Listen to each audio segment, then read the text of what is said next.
No matter how tough and bitter life's challenges may seem to you, The Positive Power of Negative Effect may be the book that can help you turn your obstacles into opportunities.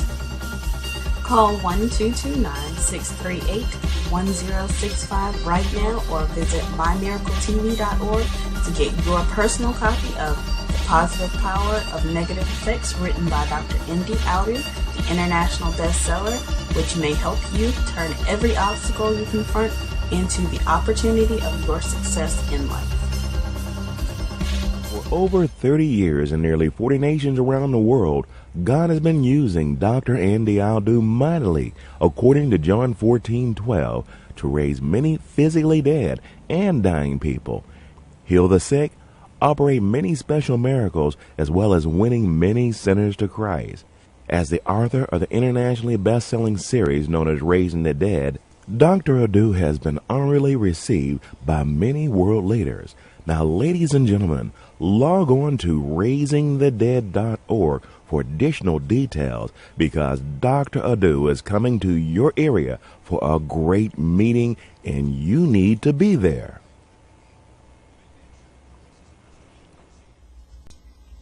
So let's continue in Exodus 13. He said, don't allow my dead bones stay in Egypt. Carry it away. Carry my dead bones with you. Verse 20. And they took their journey. Now the Israelites left, from Succoth and encamped in Etham, in the edge of the wilderness. And the Lord went before them by the day in the pillar of cloud to lead them the way, and by night in the pillar of fire to give them light, to go by day and to go by night. He took not away the pillar of the cloud by day, nor the pillar of fire by night from before the children of Israel. Now again, this is a tremendous lifestyle of heaven. The miraculous of God. God defying the law, physical law of the earth, and he was bringing the super to conjunction, in conjunction with the natural here. And now provoking and producing some miraculous or some supernatural actions.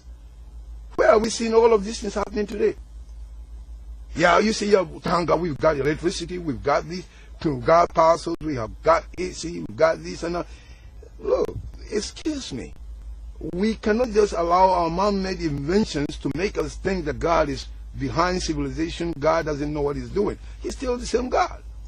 If you read some of the stories of what is happening presently in other nations of the world where they maybe don't have all this technology, they see greater miracles than what we're seeing here. Sometimes we advance and we become lackadaisical in our attitude towards the miraculous of God. We say we've got it made, we've got it. Technology, we advance. We are the first world and we don't need nothing. Who told you these things? I'm hungry for more of God. Not just one man can do. And no wonder some of our scientists are thinking that they're on top of the world, they become gods, because they're thinking the church is so dead. Church doesn't see nothing. But I don't know what kind of church they're talking about. There's some church people like us now who are believing God, we're seeing great things happening. Hallelujah. So here, the glory, the Shekinah glory, that cloud, became an umbrella, a covering for the Israelites. The heat of the sun and rain and all of them, God was sheltering them. During the daytime, they could travel without really, being burnt and all of that. Then, in the nighttime, the same cloud. Oh, hallelujah. Glory be to God. The same cloud that in the daytime became a canopy or an umbrella to shelter them from the heat of the sun. The same cloud would turn and become light. You talk about divine electricity, am I right? And God wasn't sending them bills either. Oh, hallelujah. God was watching over his people. He loved them so much, he protected them. But guess what? One thing that really amazes me again is that the dry bones of Joseph were under that divine protection also. Enjoying the clouds in the daytime, enjoying the clouds of light in the nighttime. Hallelujah. Now let's see something again. As I said, it's good that we should read it from the book of Genesis. Genesis chapter 50, verses 22 all the way to 26. It says, and Joseph dwelt in Egypt, he and his father's house. That is Jacob's family, or Israel's family. And Joseph lived 110 years. Now again, look at it. This, you can see that Joseph died even prematurely compared to his father. His father died at the age of 147. Okay? And Jacob even died prematurely. He died, even though it was 147 and his son died 110. Look at it here. This is why you can see how God is helping me now to be good about raising the dead. Because we have lowered the standard so badly in present-day Christianity. People are dying at the age of 70, 80, 90. We say it's in the Bible. Yes, it's in the Bible, but God has got something better. This is the Old Testament we're talking about. Jacob died at the age of 110. When you find New Testament believer living to be 100 years, wow, he's so old. She's so old. And everybody's dying prematurely. We're having those who are dying at the age of 70, 80, those who are dying at the age of 50, 40, 30, 10, and even the babies that are dying. You know, we're having miscarriages everywhere. I mean, we're having babies who are born and they can't live long and they're gone. And then the pastor or the preacher will come and tell you God took your loved one home to be with him. Look at it here. This is the Old Testament church. Abraham lived to be 175. And his son, Isaac, lived to be 180. Lord have mercy. What is our God today? We say, yeah, we have all the technology, the healthcare system, the Obamacare and all. Thank God for all the systems, but they are not big enough. God has something bigger. God's program and agenda is totally different from man's agenda. We've been tolerating and putting up with the devil's nonsense for too long.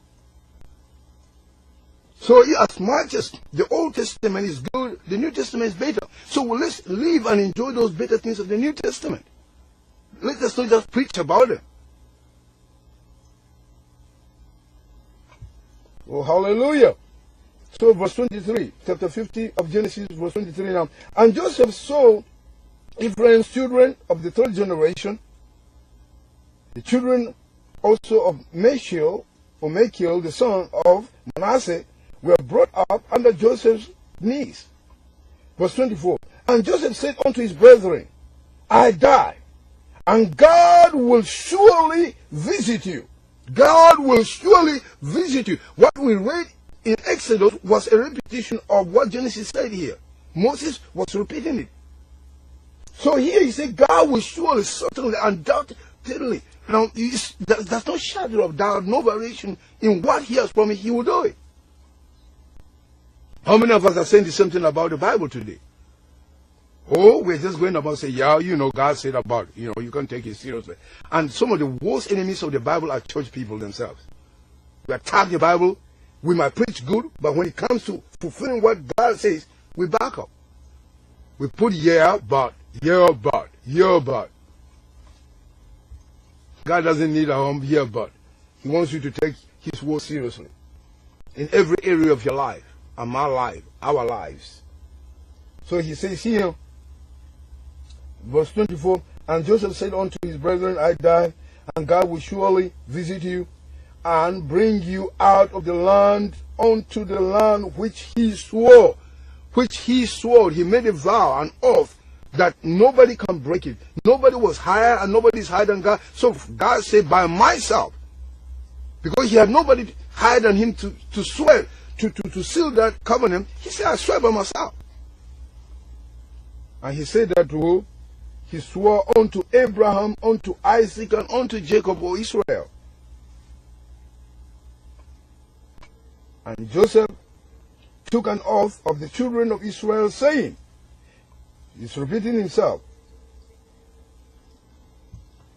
God will surely visit you, and you shall carry up my bones from here, from Egypt. So Joseph died, being 110 years old, and they embalmed him, and he was put in the coffin in Egypt. So many hundred years after that, Moses was born, and Moses heard all these stories about what Joseph told him that he heard from his father Jacob, and what Jacob heard from Isaac, and what Isaac heard from Abraham. And that inspired faith in the heart of Moses. So, finally, in that chapter 12 of Exodus, when the D-Day came,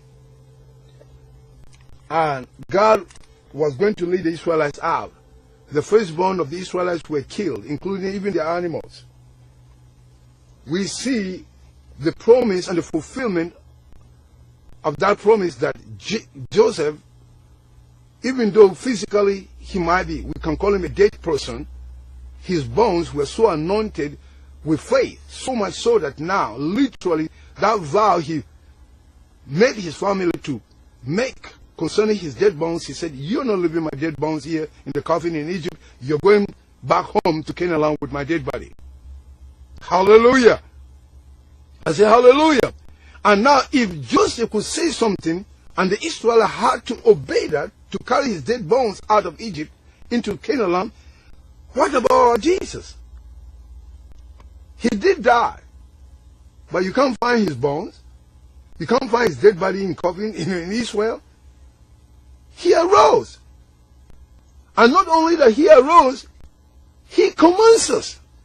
He said, "You carry the message of the Father. My dead bones are not here on earth. They're not in the coffin. They're not in the tomb in Jerusalem. They're not here. I mean, you can't find my dead body. I'm alive." He said, "One thing I know, I've received power from my Father to lay down my life and to take it back again." And the Apostle Peter was also saying on the day of Pentecost, he said, "Look, it was impossible for death to hold him down." Jesus beat hell into the head of death. He arose. Now he commands us, he said, "Carry this message. Don't allow my message be in the coffins of your church, dead church buildings. Carry them out. Carry this message out. Go with the signs and the wonders." And look at what we're doing today. We say, no, we want the dead bodies. We go and we try to fabricate the dead bodies of Jesus here and there. And we leave Jesus in our tomb. We put the crucifixes, in our church buildings. I'm not saying that they're bad to put, crucifixes, but he's alive.